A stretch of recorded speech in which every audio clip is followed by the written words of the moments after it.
Assalamualaikum warahmatullahi wabarakatuh. Waalaikumsalam warahmatullahi wabarakatuh. Oke, izin memperkenalkan diri, nama saya Fani Sahatia dari kelas PAI 2B dari Prodi PAI. Jadi saya akan menjelaskan tentang konsep dan urgensi menelaah Pancasila dalam arus sejarah bangsa. Ya, baik teman-teman. Di sini saya akan menjelaskan tentang periodenya ya. Di sini ada 3 periode. Yang pertama ada periode pengusulan Pancasila atau juga disebut dengan sidang BPU PKI. Kemudian ada periode berikutnya tentang perumusan Pancasila atau dirumuskan dalam Piagam Jakarta. Kemudian yang terakhir ada periode pengesahan Pancasila, gitu ya, yaitu di sidang PPKI, gitu ya. Mengetahui nilai Pancasila yang sebenarnya sesuai substansi pada awal diciptakan. Kemudian bab berikutnya tentang argumentasi perlunya analisis Pancasila dalam konteks sejarah bangsa, gitu ya. Jadi Pancasila itu terdiri dari 5 poin, gitu ya. Pancasila yang pertama itu sebagai identitas bangsa, artinya sebagai Pancasila itu sebagai identitas itu kayak apa, ya karakter lah, gitu ya. Jadi dari Pancasila gitu. Nah, kemudian Pancasila sebagai kepribadian bangsa Indonesia, gitu. Artinya jadi Pancasila itu harus tertanam kepada diri kita sebagai bangsa Indonesia. Kemudian Pancasila sebagai pandangan hidup bangsa Indonesia. Jadi Pancasila itu harus jadi pandangan hidup, gitu ya, terhadap aktivitas kita sebagai bangsa Indonesia. Kemudian Pancasila sebagai jiwa bangsa, artinya Pancasila, nilai-nilai Pancasila itu harus dijiwai oleh kita sebagai bangsa Indonesia. Kemudian Pancasila sebagai perjanjian luhur. Jadi kita harus meyakini bahwa Pancasila itu adalah perjanjian luhur para ulama ataupun para ilmuwan sebelum. Kemudian berikutnya ada sumber historis, sosiologis, dan politis Pancasila. Yang pertama tentang sumber historis Pancasila, artinya nilai-nilai Pancasila sudah ada dalam adat istiadat, ya, kebudayaan dan agama yang berkembang dalam kehidupan bangsa Indonesia sejak zaman kerajaan dulu.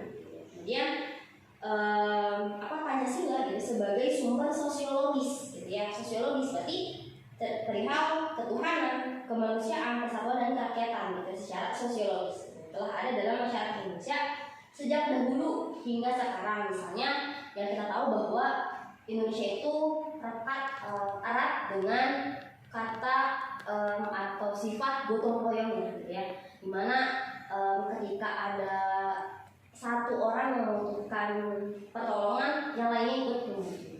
Kemudian berikutnya sumber politis Pancasila, artinya nilai-nilai dasar yang terkandung dalam Pancasila bersumber dan digali dari lokal wisdom, budaya dan pengalaman bangsa Indonesia, termasuk pengalaman dalam berhubungan dengan bangsa lain, ya.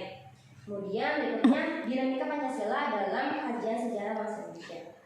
Nah, dinamika Pancasila dalam sejarah bangsa Indonesia memperlihatkan adanya pasang surut dalam pemahaman dan pelaksanaan nilai-nilai Pancasila.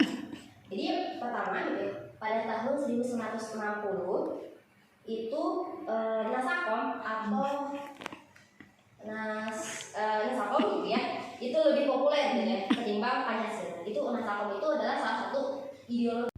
Oke, berikutnya tentang esensi Pancasila dalam konteks sejarah rakyat bangsa.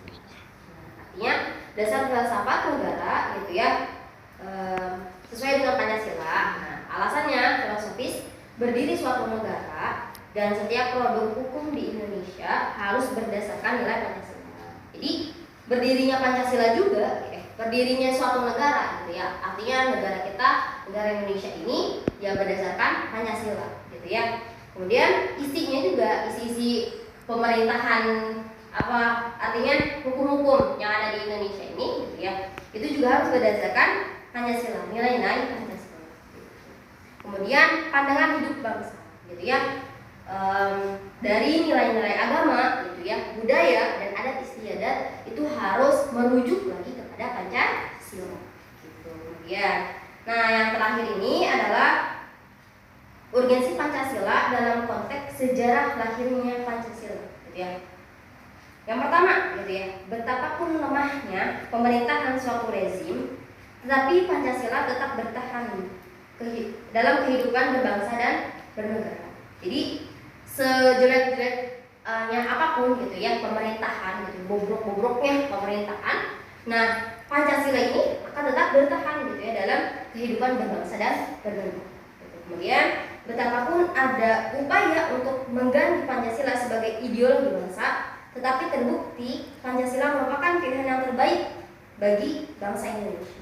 Ya, dijelaskan bahwa ya ideologi yang baik gitu, yang terbaik untuk bangsa Indonesia ini hanya Pancasila, bukan yang lain. Dan yang terakhir, Pancasila merupakan pilihan terbaik bagi bangsa Indonesia karena bersumber dan digali dari nilai-nilai agama, kebudayaan, dan adat istiadat yang hidup dan berkembang di bumi Indonesia ini. Akhir itu ya, jadi ya Pancasila itu kenapa bisa disebutkan gitu, pilihan yang terbaik bagi bangsa Indonesia tadi karena sudah digali dari adat istiadatnya orang-orang Indonesia gitu ya, dari kebudayaan orang-orang Indonesia, dari nilai-nilai agama di Indonesia.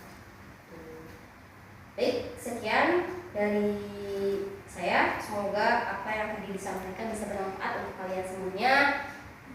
Saya ucapkan terima kasih banyak atas perhatiannya. Assalamualaikum warahmatullahi wabarakatuh. Waalaikumsalam.